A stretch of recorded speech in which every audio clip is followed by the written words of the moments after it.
దావీదు జీవితానికి సౌలు జీవితానికి ఎంత వ్యత్యాసం ఉందండి. ఒకవైపు దావీదు తన జీవితంలో దేవుడు చూపిన కృపను బట్టి, చేసిన సహాయాన్ని బట్టి బహుగా సంతోషిస్తూ సంబరముతో తన చుట్టూ ఉన్న వారికి సంతోషాన్ని పంచుకుంటున్న సమయంలో, మరోవైపు దేవుని తోడును పోగొట్టుకున్న, దేవునితో సహవాసాన్ని పోగొట్టుకున్న, దేవుని యొక్క కనికరమును పోగొట్టుకున్న సౌలేమో దిక్కుమాలిన వాడిగా,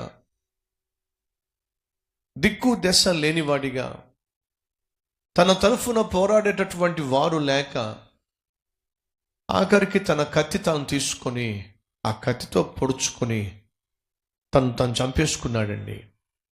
కారణం ఏమిటి? దావీదు జవాబు పొందడానికి కారణం ఏమిటి? సౌలు జవాబు లేని స్థితిలో చావడానికి కారణం ఏమిటి? దావీదు పోగొట్టుకున్నవన్నీ పొందుకోవడానికి కారణం ఏమిటి? సౌలు కలిగి ఉన్నవన్నిటినీ పోగొట్టుకోవడానికి కారణం ఏమిటి? దావీదు పోగొట్టుకున్న వాటన్నిటిని పొందుకోవడానికి కారణం, దావీదు దేవుని చెంతకు చేరాడు.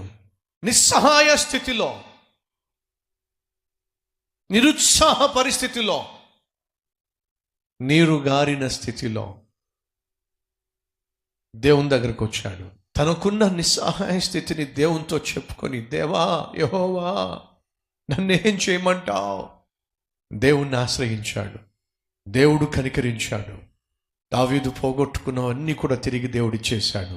ఒక వ్యక్తి విజయం నుంచి మనం నేర్చుకునే పాఠాల కంటే, ఒక వ్యక్తి అపజయం నుండి, ఓటము నుండి మరెక్కువ పాఠాలు మనం నేర్చుకోగలుగుతాం. నా జీవితంలో అనేక సందర్భాల్లో ఎదుటివాని యొక్క విజయాన్ని చూసి నేను పొందుకున్నటువంటి స్ఫూర్తి కంటే, ఎదుటి వ్యక్తి యొక్క అపజయాన్ని చూసి నా జీవితంలో నేను నేర్చుకున్న పాఠాలు చాలా విలువైనవి. సౌలు జీవితంలో అపజయాన్ని చూస్తున్నాం, దావీదు జీవితంలో విజయాన్ని చూస్తున్నాం.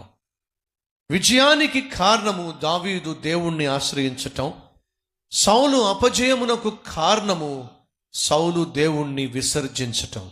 దేవుణ్ణి కాదనుకున్న సౌలేమో కాటికి చేరిపోయాడు. దేవుడే కావాలి అనుకున్న దావీదేమో ధన్యుడిగా మిగిలిపోయాడు.